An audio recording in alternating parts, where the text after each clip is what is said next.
ನಮಸ್ಕಾರ. ಇವತ್ತು ಶುಂಠಿ ಬಗ್ಗೆ ತಿಳಿದುಕೊಳ್ಳೋಣ. ಶುಂಠಿ ಯಾವ ಥರ ಯೂಸ್ ಮಾಡಬೇಕು ಅಂತ ಹೇಳ್ಕೊಡ್ತೀನಿ. ಶುಂಠಿಯನ್ನು ಶುಂಠಿ ಕುಟ್ಬಿಟ್ಟು ಅದರಿಂದ ರಸ ಮಾಡಬೇಕು.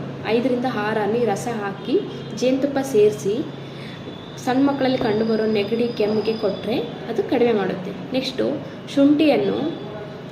ಶುಂಠಿದು ಸ್ವಲ್ಪ ಪೇಸ್ಟ್ ಮಾಡ್ಕೋಬೇಕು. ಅದಕ್ಕೆ ಸ್ವಲ್ಪ ಸೈಂಧವ ಲವಣ ಅಂತ ಸಿಗುತ್ತೆ. ಅದೇ ಲವಣ ಅಂದರೆ ಉಪ್ಪು, ಅದು ಒಂಥರ ಬೇರೆ ಥರ ಉಪ್ಪು, ಸೈಂಧವ ಉಪ್ಪು ಅಂತೀವಿ. ಅದನ್ನು ಸೇರಿಸ್ಬಿಟ್ಟು ತಿನ್ನೋದ್ರಿಂದ ಖಾಲಿ ಹೊಟ್ಟೆಲಿ ತಿನ್ನಬೇಕು. ನಿಮಗೆ ಜೀರ್ಣಶಕ್ತಿ ವೃದ್ಧಿ ಆಗುತ್ತೆ.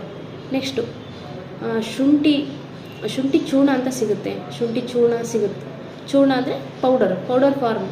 ಅದನ್ನು 1/4 ಚಮಚ ಪೌಡರು 1 ಗ್ಲಾಸ್ ಮಜ್ಜಿಗೆಯಲ್ಲಿ ಸೇರಿಸ್ಬಿಟ್ಟು ಕುಡಿಯೋದ್ರಿಂದ ಹೊಟ್ಟೆ ಉಬ್ಬರ, ಅಜೀರ್ಣ ಇವೆಲ್ಲ ಕಡಿಮೆ ಆಗುತ್ತೆ.